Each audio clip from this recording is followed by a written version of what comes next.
Welcome to Distribute Tech. We're back at the Factor This Interview studio presented by OATI. I'm joined now by Jake Varsano, Energy Markets Manager North America at Kraken.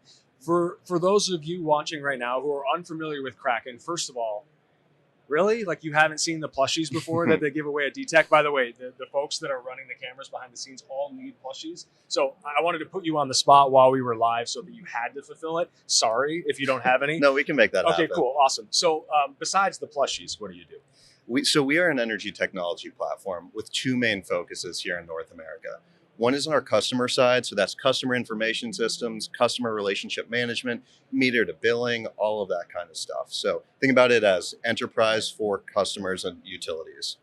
And on the other side of the business is the flex side, and that's my current focus. And so that's virtual power plants, distributed energy resource management systems, and anything that can enable demand side management for utilities in North America. How vital is it that we aggregate all of these distributed resources right now to make the most out of what we've got in this time of load growth? Incredibly vital. You know, a stat that I saw, or that's very common knowledge at this point, is there's millions of electric vehicles on the grid today. I think 2 or 3 at this point.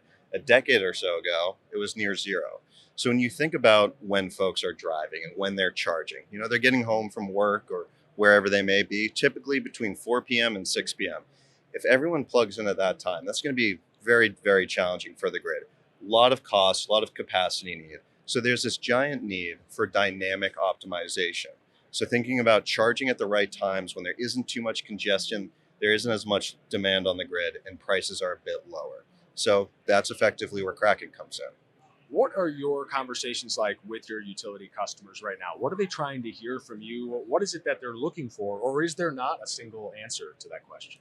So there are universal challenges, and that's gaining more capacity headroom, dealing with load growth, understanding that new transmission build and new generation build that's firm and dispatchable is very slow and very challenging in today's environment. So there's a lot of demand side solutions that can happen. And that's a step one. So step one is really the challenges. Yeah. And step two is more of a unique approach. It depends on the type of customer, the type of utility, their size, the market that they're in, and then figuring out what the pain points are in particular. You were mentioning demand response. That's one of those buzzwords I feel like here at D-Tech and beyond right now. How are your customers rethinking the way that they used to operate to sort of not only participate in demand response, but also just make the system more resilient in general? Absolutely. So historically, and from my background, most demand response, and this is where when I say my background, what I was doing prior to Kraken was focused on where most demand responses come from. And that's the commercial and industrial side.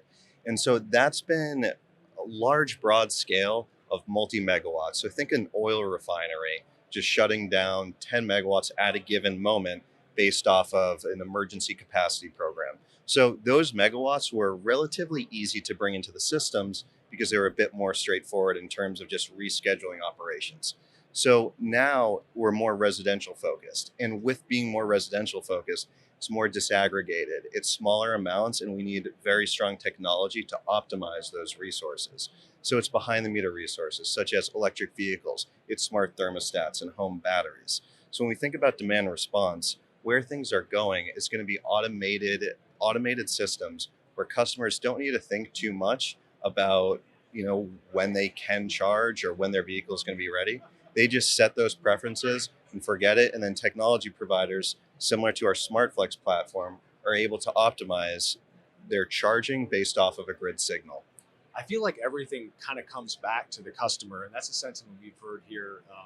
One of the senior executives from Encore, the biggest utility here in Texas, was talking here at the event about everything being consumer driven. And the consumers have just raised the bar to such a point where, like, you know, he used an anecdote where a woman wrote a letter about her power being off to the power company saying, can you restore it? And now you got people on the phone before the utility even knows that something is amiss, and people want answers immediately. It's got to be tricky putting the customer first, but it's something you have to do. How are the customers sort of blazing the path ahead of you in what Kraken does? Absolutely. And I think that the answer to that question is twofold. First is, to your point, customers are at the center of this challenge. because a lot of that load growth is coming from behind the meter, electric vehicles, for the example, that we've talked about a few times. Then the other piece is that they are the next stop for flexibility. So therefore, you have a challenge and you have an opportunity. And what you need to be able to do, or what utilities are learning to adapt to, and technology providers, are to have a customer-centric approach. So to ensure that everything is seamless, whether it's through an app and it ensures that they can use their devices when they need it, to ensure that you're able to, like as a technology provider, we can work with the utility to create a virtual power plant program that addresses the challenge, whether it's peak load, and then it drills down all the way to the customer being okay with the rate incentive that they might get from doing a managed charging program. Zoom out for just a second. I'm curious, just holistically, your view on the role that VPPs will play in North America in the next 10 years. Kraken, obviously a global company, and they're ahead of the energy transition in Europe and now doing a lot of the same things here in the States. How do you see VPPs fitting into this larger puzzle that we're putting together? I think it's critical in the short, medium, and long term. I think the Department of Energy has done a great job with their continued VPP liftoff report that really demonstrates just how critical in the tens of or hundreds of gigawatts that VPPs should be at this in this energy transition.